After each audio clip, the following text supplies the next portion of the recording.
Il est question aujourd'hui de drame, donc des personnes qui arrivent à se reconstruire après un drame. Donc quand on parle de drame, ça peut être accident, des personnes qui ont survécu, des déplacés de guerre, incendie, en tout cas drame de tout genre. Mais c'est des personnes aujourd'hui qui peuvent s'arrêter avec nous, déjà s'asseoir avec nous, avec Eric Landry. En tout cas, ce sera une émission très édifiante, une émission d'expérience. Mais pour écouter ces expériences-là, bien évidemment, on vous a dit quoi?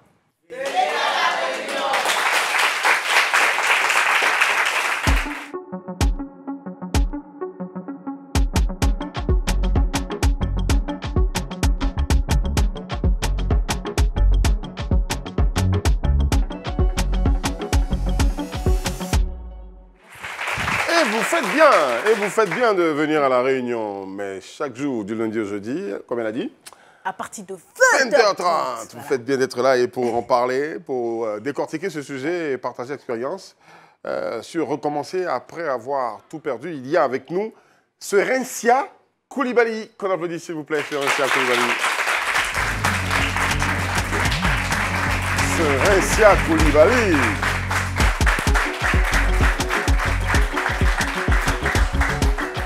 Avant, aujourd'hui, je n'avais jamais entendu Serencia. Ok. Notre deuxième invité vient de Bingerville. On applaudit pour Diomandé Stéphane, s'il vous plaît.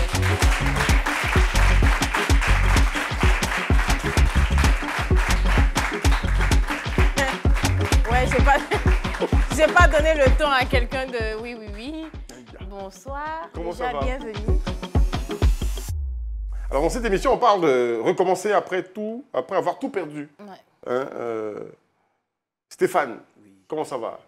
Très bien. Ça a été difficile de recommencer. Qu'est-ce qui s'est passé, cette histoire? Ça te concerne, toi, ou c'est quelqu'un d'autre? Non, c'est quelqu'un d'autre. Plus précisément, mon frère, mon grand frère. D'accord. Mon grand frère. Tu l'appelais avant de parler de lui ici? D'accord. il a eu le temps quand même. Il a eu le temps d'appeler avant de parler de lui. Donc, voilà. Sa mission est que c'était un footballeur, il voulait jouer au foot. D'accord. Okay. Voilà. Donc, en plus du foot, il a exercé des entraînements au niveau d'Abidjan ici. Il s'est entraîné et tout. Mais il était temps maintenant d'y aller. Y aller où? D'y aller en Égypte. C'est là-bas que tout allait. Voilà. C'est là-bas que tout allait commencer pour lui. Donc, à la suite, tous les documents, les papiers ont été bien établis. Et là, il est allé. C'est là-bas maintenant que le drame va se produire. Il a commencé à jouer dans un club?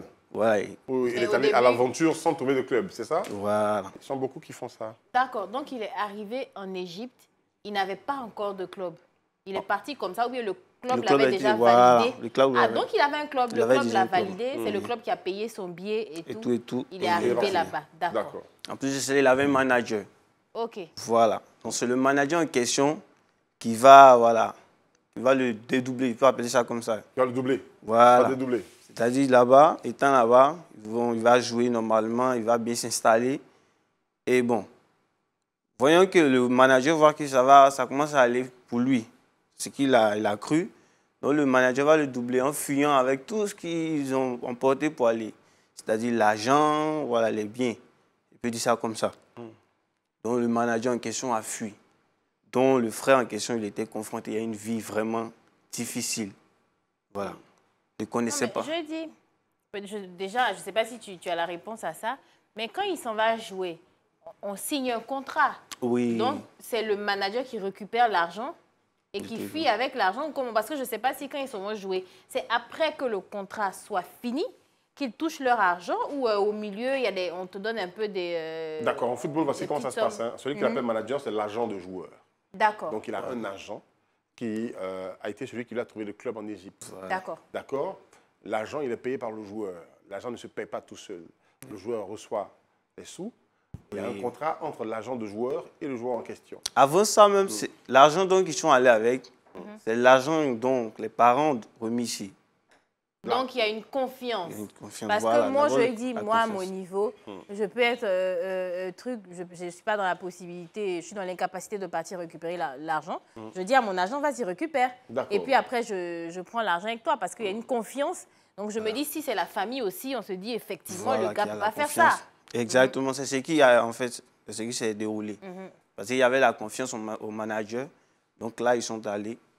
C'est de là-bas maintenant, l'argent qu'ils avaient, le manager va porter tout pour y aller, en fait. Et le laisser vraiment seul là-bas en Égypte. Seul en Égypte, confronté vraiment à la vie. Mais il ne jouait plus, il a continué à jouer ou il ne jouait plus? Il continuait, mais vu la situation dans laquelle il était, ils étaient obligés de le rapatrier, en fait. Ils étaient obligés de dire qu'il revienne au pays. Parce mais les performances, je ne comprends pas. Il y a les performances sur le terrain. S'il est parti avec une première partie de l'argent qu'ils ont gagné, il continue de jouer, il continue à être performant et à recevoir ses salaires. Oui, il y avait ça. Mais il a rompu le contrat avant de partir, c'est ça? Il ne jouait pas normalement, en fait. Il ne jouait pas encore en tant qu'un professionnel. D'accord. Voilà. Il était allé pour, comment j'ai dit ça? S'entraîner? Voilà. Pour débuter donc il maintenant. n'était pas encore, voilà, il n'était pas encore bien posé pour qu'on dise tu es un élément indispensable, même si c'est comment on te garde. On te garde, voilà. C'était pas ça le cas, en fait. Ok. Donc là, il était confronté aussi. Il était là. Peu à peu, il s'entraînait avec son club. Voilà. Peut-être que c'était au fil du temps que, voilà, s'il est bien introduit, qu'ils vont maintenant le conserver et pour le faire croître. Voilà. Vu que le manager l'a doublé, donc là, automatiquement, ils ont dit que, bon, c'est comme si... il n'y a pas de... Comment j'ai dit ça? De confiance? Ouais, il n'a pas de confiance. De fiabilité. C'est du blablabla qui vient... Ouais, il n'est pas crédible, il n'y a voilà. pas de crédibilité. C'est du blablabla qui va venir inventer là, va venir foutre la merde en fait. avec lui. Voilà. Donc le mieux, c'est que voilà, qu'il rentre, qu'il va qu'à autre chose. Donc ils l'ont rapatrié. Voilà. Il est revenu à Abidjan. Mais avant ça, il était là-bas parce qu'il n'avait plus rien. Parce que quand c'est comme ça, tu n'as pas envie de rentrer. Tu te dis, tu as tout fait. Tu as pris l'avion, tu as quand même... voilà. C'est pourquoi tu es parti, tu vas te débrouiller.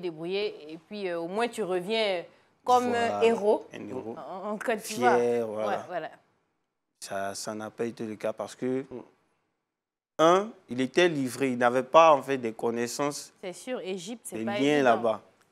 Voilà, il n'avait pas des liens pour pouvoir bien s'installer. Lui, il était allé jouer. Dieu faisant grâce, il allait croître. Puis voilà, par là maintenant... D'accord.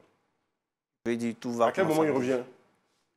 Après que, bon, un appel était lancé là-bas par les parents, par un proche. Et c'est par les proches là, qui vont lui permettre de venir et de retourner maintenant en Afrique. D'accord. Il va venir tout recommencer ici. En Côte d'Ivoire. Voilà, parce que l'Égypte, c'est en Afrique. Ouais. Voilà, en Côte d'Ivoire plus précisément. Donc il va venir ici. Ensuite, d'abord, il avait arrêté la classe, sa classe en classe de terminale. Il a arrêté sa classe de terminale avant de partir. Avant de partir. Donc, avant de revenir, on va demander à Serencia Koulibaly, qui est, elle, c'est Serencia qui a effectivement tout perdu. Du moins, qui a recommencé tout, après avoir tout perdu. Donc, c'est quoi ton histoire? Mon appartement a été incendié. Quand je dis incendié, ce n'était pas un petit truc, en fait, c'était la cité qui avait brûlé. Donc, la cité, c'était où? À Yopougon. Je suis étudiante en même temps entrepreneur. Donc, j'avais mes activités. Il y avait plein de choses dans la maison, tout, parce que ce jour-là, j'étais sortie avec une culotte, c'était en journée en fait. Donc j'étais sortie avec une culotte, avec un haut, sans même le soutien, tout ça, parce que je partais faire quelque chose rapidement pour rentrer. Et je suis là-bas, le voisin, il m'appelle, il me dit, il y a la maison qui est en train de prendre feu. Je reviens, je vois que tout a brûlé. Donc quand je dis, attends, je suis là comme si je venais de naître en fait, parce que j'ai plus rien. Tout est parti en fumée. Tout est parti en fumée. Ça a commencé chez moi, ça a pris les autres maisons, tout ça. Donc, ça a commencé chez toi? Oui, ça a commencé chez moi. Apparemment, c'est le courant. Le courant, parce que ça n'a pas touché la cuisine. Donc, je me dis que ça ne peut pas être une bouteille de gaz. Donc, ça a tout brûlé, en fait. J'avais tout dans la maison parce que je ne m'attendais pas. Moi, je rends gloire à Dieu parce que ce jour-là, la veille, je suis sortie. Bon, je venais de faire un nouveau salon. J'ai acheté les meubles, j'ai dit, bon, je vais me faire plaisir. J'ai acheté les meubles, tout ça, quand j'ai mis. J'ai dit, bon, on sort. Il y avait une de mes amies qui est arrivée. Je lui ai dit, bon, on sort, aller célébrer tout ça. Nous sommes venus, nous étions fatigués, tout ça. J'imagine un peu si c'était la nuit que ce drame-là avait eu lieu. Comment est-ce que les choses allaient se passer? Qu'est-ce que j'allais devenir, tout ça? Parce que je venais de perdre mon père, qui a décidé comme ça de partir avec sa femme. Quand je dis partir avec sa femme, c'est-à-dire que sa femme est décédée lundi, lui il est décédé vendredi. Et ils m'ont laissé sous la main 3 garçons. Le même mois, la même semaine. Le même mois, la même semaine. Ouais. Ils m'ont laissé sous la main 3 garçons. Bon, j'essaie de me reprendre. J'essaie de me reprendre. 3 garçons, donc c'est toi qui tu t'occupais de ces 3 frères. C'est moi qui m'occupe de... Ça continue toujours, donc je ne dis pas qu'ils sont... donc je me dis, bon, ils n'ont plus leur maman, ils n'ont plus leur papa. J'essaie de combler ce vide-là.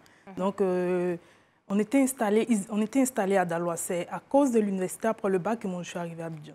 Donc, je les fais venir par moment pour qu'ils puissent penser à autre chose, savoir que c'est vrai que papa n'est plus là, maman n'est plus là, mais je suis là pour combler ce vide-là. D'accord. Donc, les 3 étaient avec toi quand cette maison-là... Non, ils n'étaient pas avec moi. Je le dis, je le signifie parce que j'ai pris cette maison, parce qu'avant, j'étais en colocation avec une amie. Donc, quand c'est arrivé, le décès de mes parents est arrivé, j'ai dit, bon, j'ai besoin d'intimité avec mes petits frères, tout ça, quand ils vont venir en vacances. Ce que ça veut dire, c'est que vous viviez ensemble dans la maison.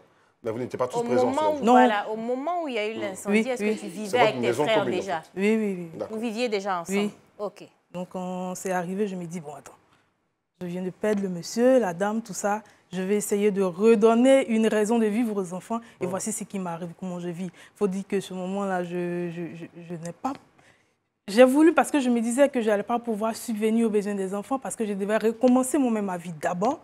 Et essayer de... On ne faisait rien de précis qui nous rapportait, te rapportait de l'argent avant ce drame? On ne faisait rien de précis, on peut dire. Quand on dit précis, aujourd'hui, j'ai un boulot stable. Je me dis, clair, mais avant ça... Non, nous sommes étudiants, on s'est dit qu'on a le petit gombo, on va en faire ceci, on achète des friperies, on essaie de revendre, tout ça. Donc, ce n'était pas stable, parce que tu t'es dit, par moment, si tes connaissances elles sont fatiguées d'acheter tes articles, bon, tu restes comme ça. Donc, quand tu vois tout ça, tu te dis, bon, attends, qu'est-ce que je fais? J'ai ma tante, bon, la femme de mon oncle, en fait. Je profite en même temps de la caméra pour lui dire vraiment merci de m'avoir soutenu, merci à sa famille parce qu'ils m'ont pris. Aujourd'hui, quand tu arrives, tu me vois avec eux, tu ne vas même pas savoir que c'est la femme du petit frère de ma mère, en fait. Tu te dis directement que c'est ma mère. Et cette dame-là, elle était là pour moi. Quelques temps après, sa mère décède. C'est-à-dire que la femme qui lui donnait encore de l'argent pour pouvoir m'aider, elle est décède. Comment tu fais? Donc, tu dois encore tout reprendre. J'étais à l'université, je suis quelqu'un de beaucoup social. Je m'adapte à tout, en fait. Bon, je ne dirais pas que je suis fière de le dire, mais j'ai intégré la FECI et ces personnes-là, vraiment, ils m'ont soutenu. Jusqu'aujourd'hui, ils continuent de me soutenir. D'accord. Voilà, donc, c'est pour dire que ce sont ces personnes-là, ma meilleure amie, ma tante et mes amis étudiants qui ont permis que ce zéro-là, aujourd'hui, se transforme en quelque chose d'autre. Déjà, quand tu arrives à la maison, déjà, je ne sais même pas si tu arrives à arriver à la maison, mais quand tu vois qu'il n'y a absolument plus rien, qu'est-ce qui se passe dans sa tête? Qui tu appelles à ce moment-là? Qu'est-ce que, je ne sais pas, c'est quoi qui te vient à l'esprit? Sincèrement, je n'ai pas pu appeler quelqu'un. Parce que je me dis... Et tes frères n'étaient pas dans la maison, on est d'accord? Ils n'étaient pas là ce jour-là. Je n'ai pas pu appeler quelqu'un parce que ça a été une succession de malheurs. Parce que je me dis, en ce moment précis, je me suis dit, bon, les gens sont un peu fatigués de toi. Tout le temps, c'est toi qui appelles. Non, j'ai eu tel drame. Il y a mon papa qui est à l'hôpital. Mais en même temps, c'est indépendant de ta volonté, non? C'est pas comme si tu n'ai pas eu cette force-là d'appeler quelqu'un. C'est après que j'ai appelé un ami. C'est lui maintenant qui a pris le temps d'informer tout le monde. Ils sont venus autour pour dire, non, nous sommes là, tout ça. C'est vrai qu'ils sont là, mais ils ne peuvent pas te donner concrètement ce que tu attends. Donc, oui, c'est sûr. Après un appartement, je vais dire, on ne meut pas l'appartement du jour au lendemain. Une chose ici, un mois, dans 6 mois, on fait et tout. Mais tout de suite, on habitait où? À Yopougon. Mais tout de suite, on a habité où? Tout de suite après? Quand je suis allée chez la dame dont je parlais, là, sa maman, elle est à Abidjan, mais la dame elle-même, elle est à Yamoussoukro. Donc, elle a dit que va à la maison le temps que tu te retrouves, tout ça. Parce que moi, je suis quelqu'un aussi, je n'aime pas trop encombrer. D'accord. Voilà. Quand je pense aux enfants, je me dis, bon, c'est vrai que tu peux avoir un endroit pour dormir, mais tes petits frères, comment ils vivent ça, en fait? Si j'ai envie d'être avec toi, je ne vais pas venir là et prendre encore 3 personnes avec moi, ce n'est pas possible. Donc, je devais faire rapidement pour pouvoir me reconstruire. Et Dieu voulant, avec, je ne dirais pas mon courage, je n'ai pas me lancer des fleurs. J'ai réussi vraiment à me construire. Aujourd'hui, quand tu as du courage, il faut en parler. Forcément, il y a du courage. Il faut applaudir son courage. faut même pas minimiser tout ce que tu as pu faire parce que les efforts qu'on a. Tu t'imagines là, je touche du bois, on est tous là, tu rentres à la maison, il n'y a plus de maison. La maison, c'est ta vie, c'est ce qui te représente, là où tu dors, là où tu manges, là où tu fais beaucoup de choses. Donc, franchement, c'est une partie de toi qu'on enlève. Et donc, recommencer tout à zéro, c'est pas facile. C'est pas facile. Souvent, tu es dans une relation, pourquoi tu n'es pas nouveau gars? Parce que tu as recommencé tout, drague, tout ça, reprendre tout. À plus forte raison, ta maison, qui est une partie de toi, franchement, chapeau. Ils avaient quel âge, les petits frères? Le plus grand, il a eu 17 ans maintenant. Le plus grand a eu 7 ans. 17 ans 17 maintenant. 17 ans, ah d'accord. Ça date de quand ça, l'incendie 2019. Non, 2018. 2018, ça fait quoi? 5 ans maintenant. Ça fait 5 ans. Et là, comment tes frères réagissent? Parce que 17 ans, il était quand même conscient. S'il y a 5 ans, il avait 12 ans. J'ai pris le temps de les rassurer pour leur dire que c'est vrai que... Il faut dire aussi que depuis les deux, là, ils sont partis, ils n'ont jamais manqué de quelque chose. Je préfère m'éprouver. C'est aujourd'hui que peut-être que j'ai le courage de dire, bon, je me prends un sac cher, je me prends une chaussure chère, je me prends une robe. Avant, je ne le faisais pas parce que je me dis la priorité, c'était eux. Donc aujourd'hui, un jour, le plus grand me disait comme ça que je suis plus heureux aujourd'hui qu'avant. Quand mes parents étaient là, je n'étais pas heureux jusqu'à ce point-là. Parce qu'ils se disent que, quand tu as tes parents près de toi, tu n'arrives pas à voir ce que tu veux. Mais quand ils partent, et puis, même si tu ne t'attends pas à ça, et puis tu as ça, tu es heureux parce que je...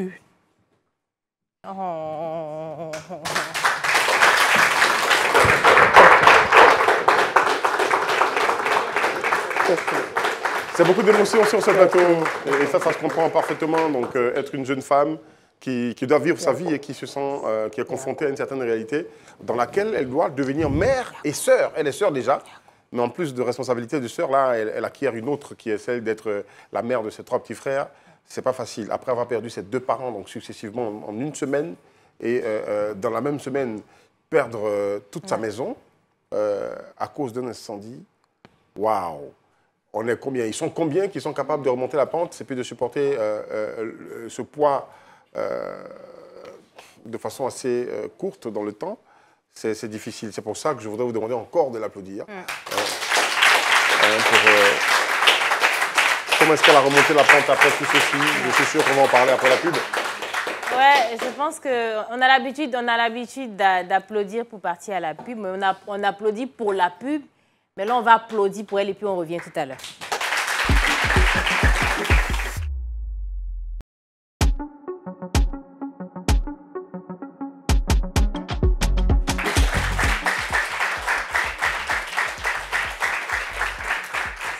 Avec beaucoup d'émotions qu'on s'est laissé, c'est avec beaucoup d'émotions aussi qu'on se retrouve parce que la pub, ça ne dure pas 3 heures. Donc, on est de retour avec Avec nos invités? Avec nos invités, avec les mêmes. Enfin, on a essuyé un peu les larmes, mais c'est vrai que moi, je voudrais dire surtout qu'il faut faire très attention quand on voit les gens dehors.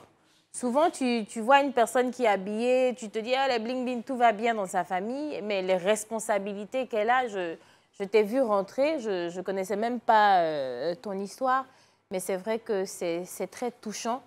Et tu peux être fier de toi parce que 3 frères, c'est pas évident. Des garçons, hein? Des garçons en plus, c'est pas évident. Par contre, toi, il s'agit de ton frère, donc qui se retrouve rapatrié, qui était en Égypte, il se retrouve rapatrié en Côte d'Ivoire pour le coup. Donc, comment ça se passe après? Donc, quand tu reviens, est-ce qu'il y a des tentatives encore de repartir jouer au ballon? C'est quoi la vie après ce fameux incident? Ok. Bon, après cet incident, donc, il a été victime. Il décide alors de vraiment s'introduire dans les études. Voilà. Parce qu'avant même d'y aller, les parents ont demandé à ce qu'il ait au moins quelques diplômes avant d'y aller. Parce que c'était le cas, il n'avait pas. Son objectif, c'était... Quand il revient, à quel âge? Je crois à 19 ans. 19 ans seulement? Okay. D'accord, donc il retourne à l'école? C'est ça? Il retourne à l'école? Voilà, il retourne passer le bac. Voilà. Passer le bac? Pour avoir un examen et puis poursuivre les études. D'accord. Il arrive à le faire? Il revient, voilà, il réussit à le faire. Il a eu son bac et il a poursuivi, il a eu voilà, le BTS et tout. Par la grâce de Dieu, aujourd'hui, il travaille. D'accord. Voilà, et il est comptable. Il est comptable. comptable. Donc il a abandonné l'idée du foot. Ah, ça c'est fort. En fait, c'est ce qui montre que l'éducation, quand même, aller à l'école, c'est très important. Parce que, je dis, c'est la première option. Voilà. Aujourd'hui, ta connaissance, on ne peut pas te l'enlever. Heureusement encore qu'il a eu la possibilité de continuer les cours. Parce que le talent, ne sait-on jamais. Tu vois, il était peut-être bon footballeur, mais il n'a pas eu de chance.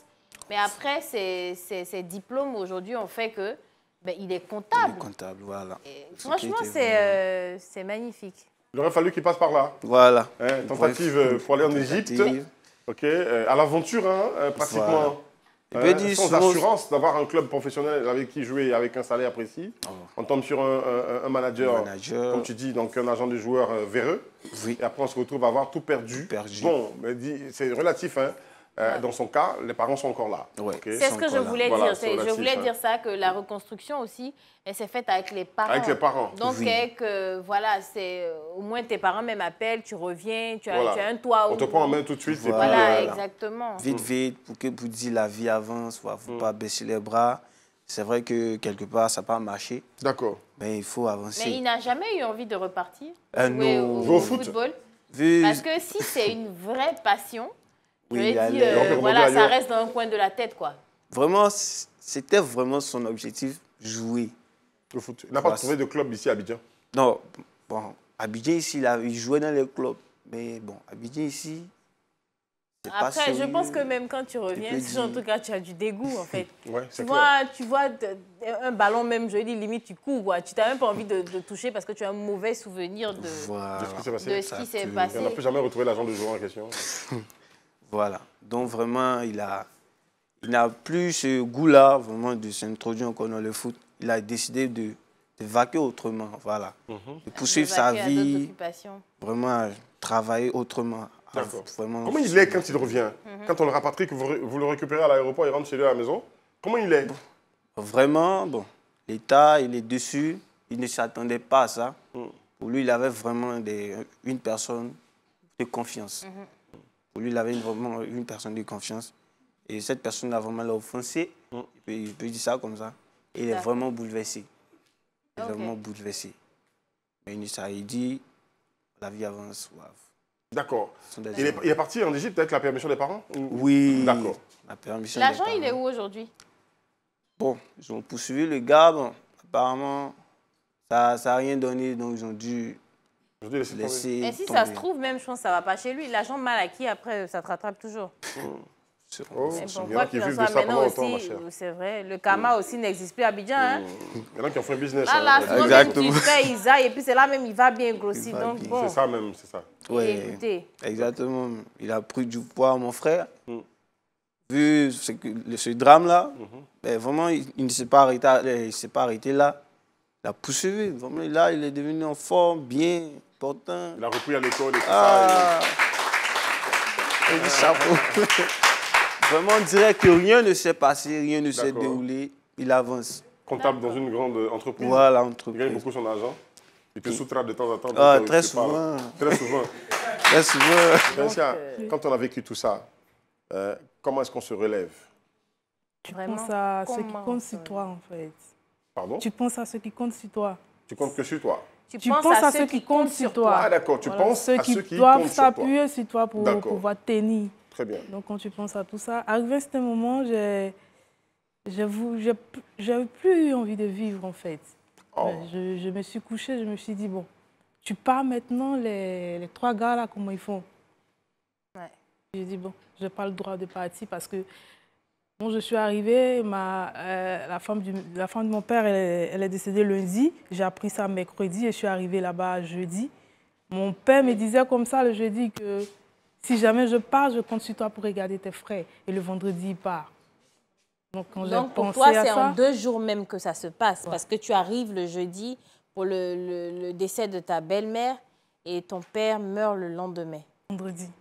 Donc, je me dis, bon, quand je pense à ces paroles, je me dis, bon, attends, tu n'as pas le droit de t'ôter la vie ou de faire n'importe quoi, en fait. Et puis aujourd'hui, on est à Abidjan, on est exposé un peu à tout. Donc, j'ai dit, bon, Terencia, tu fais quoi en train de pleurer? Ça ne va pas résoudre le problème. Lève-toi, bats-toi, cherche à faire quelque chose qui va vraiment vous aider à avancer, à montrer aux gens que c'est pas la fin d'une vie, en fait. C'est pas la fin d'une vie, c'est pas la fin du monde. D'autres choses peuvent arriver, peut-être pour ouvrir, comme les gens le disent, pour ouvrir d'autres portes. C'est clair. La porte de la comptabilité est arrivée quand la porte du football s'est fermée. Hein, pour le frère. C'est ça.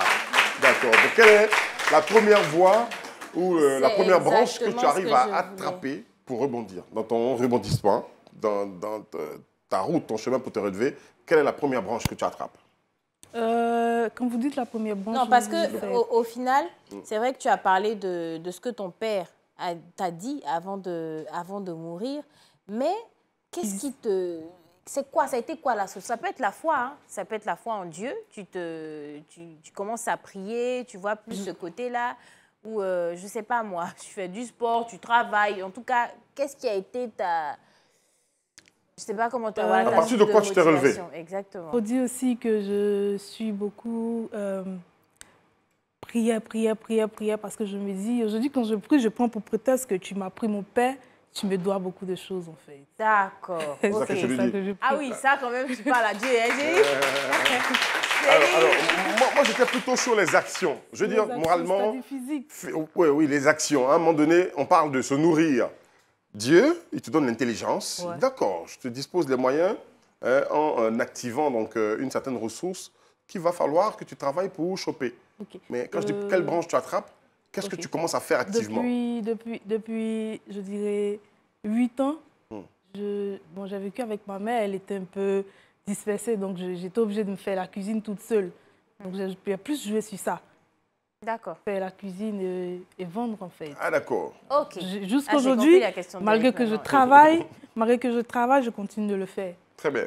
Préparer et faire livrer dans les entreprises. Ok. Voilà. Parce que je me dis que c'est grâce à ça que j'ai réussi à... Et ça, tu as fait ça pendant longtemps? Et je continue de le faire en fait. Je veux dire, quand tu as commencé, avant de gagner un travail pour avoir un salaire à côté et continuer à faire ça, tu as fait ça pendant longtemps sans travail? Oui. D'accord. Et avec ça, tu es arrivé à mettre tes petits frères à l'école? Dieu merci, ils n'étaient pas dans des écoles privées. Ils étaient dans des écoles publiques, donc il n'y a pas de... La scolarité n'est pas aussi élevée que ça. Pas élevée, à part... Serentia, si quelqu'un te regarde là où tu es là, hein? Tout le monde le dit. Non, attends, tu vas voir ce que j'ai te dit. Pour te dire non, faut te mettre un gars pour cheminer. Il faut chercher quelqu'un qui a l'argent, tu as trop souffert. Faut pas chercher... À côté, ici, quand tu es venu, on a dit que tu es matérialiste. Où tu es arrivé là? Tu as 3 frères derrière toi. Je le dis tout le temps. Ils n'ont qu'à dire ce qu'ils veulent. 3 frères derrière toi là. Tu ne peux pas te permettre de te mettre à quelqu'un qui a faim. Tu ne peux pas. Surtout pas. Surtout pas. Voilà. Si vous voulez tuer moi sur les réseaux, c'est vous qui voyez. Sur ce coup, je suis d'accord avec toi. Même s'il ne faut pas regarder ça au premier abord avant d'y aller avec un homme. Je veux dire que... mais je dis dans son cas, la fille a 3 frères, tu vas venir prendre quelqu'un qui va venir faire des crises de jalousie à non point fini, alors que tu ne peux même pas aider la fille à s'occuper de ses frères. Ouais. Non. C'est compliqué. C'est compliqué. Voilà. Lance la pub, tu veux parler, mais tu sais qu'il y a raison. Je te lance. Voilà. Je te retrouve tout de suite. À tout de suite.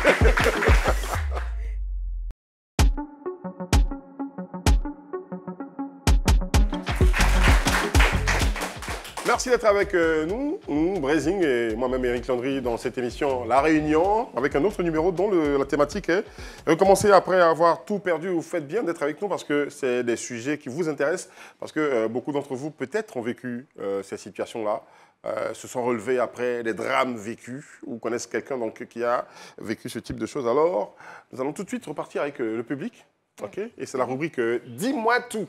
Sous vos applaudissements, s'il vous plaît. Dis-moi tout.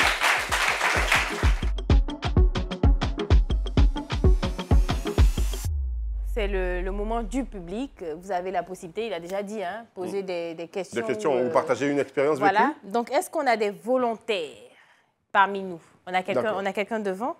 D'accord. Le micro, il est... Voilà. Bonsoir. Bonsoir. C'est quel nom? Je me nomme Madina. D'accord, Madina. Quoi, question ou expérience personnelle? Expérience personnel. D'accord. Mais ce n'est pas moi en question. C'est de ma maman. Ok. Voilà. En 2013, lorsque je passais le BEPC, au retour de l'école, je suis venue trouver, on a perdu tout même puisque notre maison a pris feu. Donc du coup, ma maman était obligée de rester avec sa copine dans sa maison, ce qui n'est pas évident même. Ouais, c'est clair. Ce qui n'est pas évident. Et vous étiez où? Moi, je suis restée chez ma grande sœur à Gonzague. Et papa était où? Papa, lui, il était, comment dirais-je, il était à Djaoui. À Djaoui? À Djaoui, à Koumassi, puisque ma maman et mon père ne sont plus ensemble. D'accord. Voilà. Donc, étant là-bas, elle faisait presque tout pour la dame, puisqu'elle était chez la dame en question. Donc, du coup, ouais, ça l'a beaucoup fatiguée. Jean, elle est devenue la servante? Exactement, ça l'a beaucoup fatiguée. Et puis, en plus, elle avait la responsabilité de mes petites sœurs. Comment est-ce que ça relevé de tout ça? Bon, actuellement, elle s'est remariée. Ouais. Elle a boaqué. Ça va, aujourd'hui, je peux dire ça va, alhamdoulilah. Elle s'occupe de vous? Oui, elle s'occupe de nous, grâce à Dieu. Elle continue toujours d'exercer son métier de commerçante. D'accord. Donc, ça va, en tout cas, je dis Dieu merci. Sa maman s'est relevée après ce drame. Oui. Bravo. Bon, au passage, je voulais lui passer un petit message. D'accord. Je t'aime, maman, et sinon, Ouattara Salimata. D'accord. Ça va. On applaudit encore pour elle. Elle est courageuse. Est-ce que c'est mignon? On va passer le micro. Est-ce que... Oui, bonsoir. Bonsoir. C'est quel nom? Moi, c'est Diabaté Al-Nourat. D'accord. J'ai une question pour elle. J'aimerais savoir, pendant que le drame est arrivé, est-ce que tu n'as pas pensé à aller même te vendre, aller comme les autres filles? Ouais, sa question, elle est très légitime. Est-ce que oui, parce qu'avec autant de difficultés, est-ce que tu te dis pas, bon, écoute, le chemin de la facilité, mais busy à outrance, quoi. Il faut dire que pour moi, ça, c'est pas la facilité parce que j'ai peur de ça, en fait. D'accord. C'est ce qui fait que jusqu'à aujourd'hui, je suis encore seule parce que je sais pas si c'est... J'ai personne, ça veut dire quoi? On n'a pas d'homme dans sa vie? Non. Depuis que ça s'est passé, depuis tout ça? Non, pas depuis tout ça. Après ça, j'étais avec quelqu'un, mais depuis que je me suis séparée avec lui, je ne me suis pas encore mise avec En fait, après, je pense que si tu veux, tu as la responsabilité d'une mère. Tu te dis, j'ai 3 gosses, si on peut dire ça comme ça. Derrière moi, je me dois de m'occuper d'eux, mais il ne faut pas que tu t'oublies, en fait. Faut apprendre à... Je veux qu'on rattrape la question de la jeune fille, en fait. Rattrapons sa question. Ok, donc comme je dis que pour moi, ce n'est pas la facilité parce que je n'ai pas envie de le dire. J'ai peur du sexe, en fait. Elle-même, elle a peur de ça. Parce que déjà, celui avec qui tu es, non. j'arrive à peine à me débrouiller pour dire que Ah, je vais en faire... Non, c'est pas pour ça qu'il est parti. Ça, c'est autre chose. Donc, tu fais... Vous dites, je vais en faire un commerce, c'est pas possible. Je n'aime pas faire ça. Tu n'aimes pas faire ça? Non. Bon, j'espère qu'on aura finalement une émission sur les nymphomanes. Une émission et que tu ne seras pas invité, c'est sûr. Tu ne seras pas là, c'est pas concerné du tout. Tu n'es vraiment pas concerné. On va chercher un autre sujet pour toi où tu vas revenir. Mais même ce sujet, moi, je ne serai pas là. Une fois toutes les 2 semaines, je ne viendrai pas. Voilà. Parce que même ceux qui filment, les gens à la régie ne seront pas là. Éric Landry... Surtout Jude Alex. Surtout Jude Alex. Jude Alex ne peut pas être là. Ça, c'est sûr. En tout cas, merci déjà à vous. Applaudissez pour vous. Merci d'avoir participé. Écoutez, cette émission-là tire à sa fin. Donc, en gros, ce serait de donner un message de fin. Toi, par exemple, tu as vu ton grand frère se battre autant pour sortir la tête de l'eau. Donc, si tu veux, tu donnes un message à ton grand frère, un message de fierté, d'encouragement, ou à toutes ces personnes peut-être qui vivent pareil, à ces footballeurs peut-être. En tout cas, voilà ta caméra, tu peux dire le mot de fin que tu veux. D'accord. Moi, je me dis merci beaucoup à ce grand frère-là, vraiment, qui, par son fait vécu, qui a permis aujourd'hui que nous soyons aussi conscients. D'accord. Et par ce fait vécu, il nous a dit qu'il ne faut pas baisser les bras. En premier lieu, il faut avoir au moins un diplôme. Voilà, c'est ce qui même quand on veut jouer au foot, il faut avoir un diplôme. Voilà, c'est ce qui m'a inculqué, en fait. C'est ce qui m'a inculqué. Et toi, tu fais quoi, en ce moment? Je suis étudiant, donc je poursuis les études, voilà. Tu poursuis les études.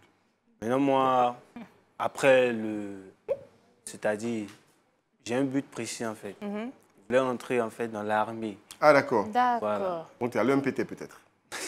Ça, Non. c'est après. T'es pas là-bas? Mais pas encore là-bas. D'accord, là, c'est trop tard. Donc, oui, ça, cette partie-là, elle est trop tard. Mais après, je dois obtenir d'abord quelque chose, un diplôme. Après, là, maintenant, je rentre maintenant dans la formation. D'accord. Mais vraiment, je compte dire merci à mon grand frère. Voilà. Par lui, aujourd'hui, plusieurs amis, ses amis à lui, par ses faits vécus, ils se sont ressaisis, ils ont pris vraiment leur vie en main. Voilà, ils ont pris leur vie en main. Vraiment, par tout ce qui a été dit, vraiment, le but, c'est d'être responsable de soi-même, de se prendre en charge. Ouais, ça s'applaudit.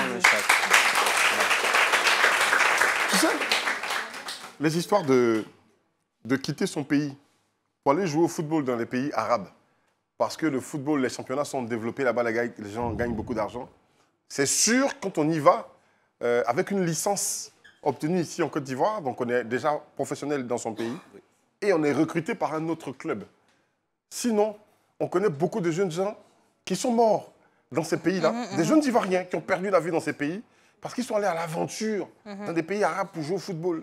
Ça n'a pas marché. Un jour, ses parents ne savent pas où il est, parce qu'il lui est arrivé un drame. Vraiment, que notre football soit développé, qu'on paye cher nos jeunes joueurs ici, pour pas que ça arrive en fait. Voilà. Et puis aller à l'école. Aller à l'école, c'est très important. Ouais. Voilà. On va terminer avec toi. Serencia, vous êtes deux seulement. Vous êtes deux à porter. Ça s'appelait Serencia, ils sont deux seulement dans le monde. Ta caméra, toi, tu as vécu ça particulièrement. Donc, c'est de donner un message à ces personnes-là qui ont tout perdu, qui ont tout perdu, y compris l'espoir, la confiance et tout. Toi encore, tu as perdu ta maison, tout ce qui était dedans, mais tu as gardé cette foi-là. Toutes ces personnes-là, tu peux leur dire un mot, ce serait top. Même citer les gens qui t'ont aidé. Hein. Pourquoi pas, dis merci aussi. Hein. On te donne le temps. Il n'y a pas de problème. Ce que je peux dire, c'est de demander à ces personnes-là qui pensent qu'ils vivent des choses vraiment difficiles, de s'armer de courage. Parce que là, c'est une partie des difficultés que j'ai vécues, que je suis venue partager avec vous. Il y a mon ami qui me disait ce matin que je suis heureuse que tu le fasses parce que ça va aider plusieurs personnes. Et c'est ce qui m'a vraiment donné le courage de venir là aujourd'hui et partager mon expérience avec tout le monde. Vraiment, il faudrait que ces personnes-là s'arment de courage. Il y a des gens qui, peut-être ils ont perdu l'espoir, ils se disent que bon, j'ai plus le droit de vivre, je m'adonne à n'importe quoi. Non, vous avez quelque chose en vous que peut-être vous devez aller fouiller pour trouver et avoir la force de continuer de vivre, de continuer de vous battre et de montrer le meilleur de vous-même. C'est clair. Pour les remerciements, je tenais à dire merci à la famille Hamon, vraiment qui me soutient jusqu'à aujourd'hui, à ma meilleure amie Nathalie qui est là tout le temps pour moi. Et à... Ton petit nom, c'est quoi, Natou?